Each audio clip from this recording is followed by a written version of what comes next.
राजधानी देहरादून के सचिवालय में चारधाम यात्रा को लेकर एक बैठक का आयोजन किया गया। इस बैठक में पर्यटन मंत्री सतपाल महाराज, बद्री केदार समिति अध्यक्ष अजेंद्र अजय सहित अनेक अधिकारी मौजूद रहे। इस बैठक में चारधाम यात्रा में श्रद्धालुओं के लिए व्यवस्थाओं को लेकर भी चर्चा की गई है और किस तरह से व्यवस्थाएं और तमाम जो रणनीति है वो चारधाम यात्रा के दौरान सरकार और प्रशासन की भी रहेगी, वो भी जानकारी यहाँ पर दी गई है।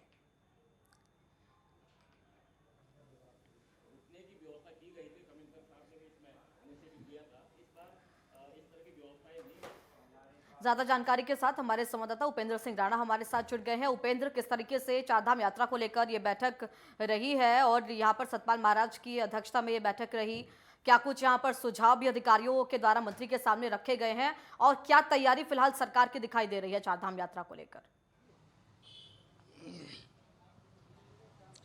देखिए, आगामी 22 अप्रैल से जिस प्रकार से चारधाम यात्रा की शुरुआत होने वाली है और ऐसे में सरकार जो है पूरी तैयारियों में जुटा हुआ है। आज जिस प्रकार से पर्यटन मंत्री सतपाल महाराज की ओर से देहरादून सचिवालय में जो है पर्यटन को लेकर जो है पर्यटन विभाग की जो प्रकार से बैठक की गई चारधाम यात्रा को लेकर, उसमें कई सारे दिशा निर्देश जो है वो अधिकारियों को दिए गए और साथ ही जिस प्रकार से चारधाम यात्रा एक बड़ी चुनौती जो है वो सरकार के सामने है, ऐसे में इसको लेकर दिशा निर्देश दिए गए। खासतौर पर जिस प्रकार से पिछले साल हमने देखा था कि चारधाम यात्रा के समय जो घोड़े खच्चर जो चारधाम यात्राओं में लगाए गए थे, उनकी जिस प्रकार से जो मौतें हुई थी उसको लेकर कड़े दिशा निर्देश जो है वो दिए गए हैं। क्योंकि जिस प्रकार से देखा गया था, डॉक्टरों की जो सलाह जिस प्रकार से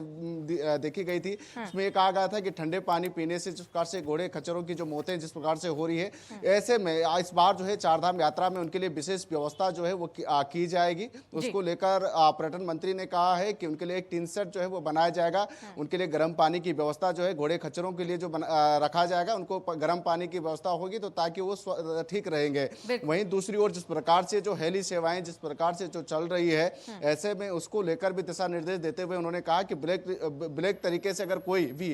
टिकट अगर हेली सेवा के अगर बेचता है तो उस पर जो है वो कड़ी कार्रवाई जो है वो की जाएगी। साथ ही जिस प्रकार से अगर देखा जाए तो उत्तराखंड की जो भौगोलिक परिस्थिति है और जिस प्रकार से बरसात के समय पर यहाँ पर चारधाम यात्रा जो है वो संचालित रहती है, ऐसे में यहाँ पर भूस्खलन की स्थिति ज्यादातर बनी हुई रहती है। तो ऐसे में कई ऐसे डेंजरस जोन है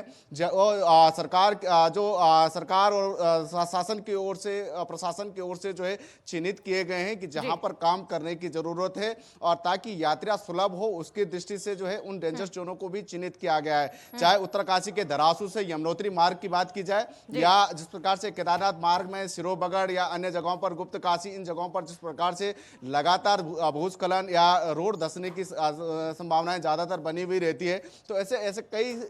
डेंजरस जोन है जिनको जो है वो चिन्हित किया गया है और उन पर जो है काम करने के दिशा निर्देश जो है वो दिए गए हैं। साफ तौर पर यह भी देखा जा सकता है कि जिस प्रकार से चारधाम यात्रा की शुरुआत हो रही है, ऐसे में कोरोना भी जो है जिस प्रकार से दस्तक दे रहा है। हालांकि अभी प्रदेश में घबराने की कोई बात नहीं है, स्थिति वैसे उस तरीके की नहीं है, लेकिन जिस प्रकार से जो कोरोना के मरीज आ रहे हैं, ऐसे में चारधाम यात्रा के लिए एक बड़ी चुनौती जो है होगी। क्योंकि देखिए उपेंद्र, देश भर से यहाँ पर श्रद्धालु पहुंचते हैं और अलग अलग राज्यों से पहुंचेंगे, ऐसे राज्यों से भी पहुंचेंगे जहां पर कोविड के केसेस में इस समय बढ़ोतरी देखी जा रही है, वो चाहे महाराष्ट्र हो, वो केरल हो, और वहां से जब इतने लोग पहुंचते हैं और इतनी हम कहेंगे कि अधिक संख्या कहीं ना कहीं गैदरिंग होती है राज्य के अंदर, तो उस चुनौती को पार कर पाना, वहां पर व्यवस्थाएं मेंटेन कर पाना, और दूसरी चुनौती यह है कि इस बार मौसम की मार भी पड़ी है चारधाम यात्रा से पहले। जहां निर्माण कार्य होने थे वहां निर्माण कार्य अभी उस हद तक नहीं हो पाए हैं। ये तमाम चुनौती हैं, इसके बावजूद सरकार का क्या कुछ प्लान फिलहाल दिखाई दे रहा है धरातल पर? देखिए, बिल्कुल कोरोना एक बड़ी चुनौती जो है वो सरकार के सामने है। ऐसे में चारधाम यात्रा के समय देश विदेशों से जिस प्रकार से यात्री जो है वो यहाँ पर पहुंचेंगे, लाखों की संख्या में जिस प्रकार से यहाँ पर यात्री आते हैं, तो ऐसे में कोरोना का खतरा जो है वो और बढ़ सकता है। इसके लिए हालांकि जो व्यवस्था है सरकार की ओर से और स्वास्थ्य विभाग की ओर से यह की गई है कि जो भी जो है यात्री चार धामों में पहुंचेगा वो मास्क और सैनिटाइजेशन जो है वो अपने साथ रखेगा, सैनिटाइज करके और मास्क लगाकर ही वह दर्शन करने के लिए जो है वो चार धामों में आ सकते हैं। इसको लेकर सख्त हिदायत जो है वो सरकार की ओर से भी दी गई है और इसको जी। लेकर स्वास्थ्य विभाग भी पूरी तरीके से जो है वो अलर्ट पर है। साथ ही चारधाम यात्राओं के पिछले साल जिस प्रकार से हमने देखा था कि ऑक्सीजन की कमी के कारण जो है जी। कई यात्रियों की मौत हो गई थी, जो जिस प्रकार से जो ट्रैकिंग वाले जो यात्री जिस प्रकार से जो धाम है, चाहे केदारनाथ की बात की जाए, यमुनोत्री धाम की बात की जाए, तो उन जगहों पर भी जो है डॉक्टरों की तैनाती जो है वो की जाएगी। ऑक्सीजन सिलेंडर को जो है वो भेजने की व्यवस्था जो है वो की जा रही है। यानी कि तमाम जो व्यवस्थाएं हैं स्वास्थ्य विभाग की ओर से भी वो जी। पूरी करने की कोशिश जो है वो की जा रही है कि किसी भी प्रकार की कोई कमी जो है वो यात्रियों को ना हो और पूरी सुलभ तरीके से जो है यात्रा जो है इस बार जो है वो सफल हो सके।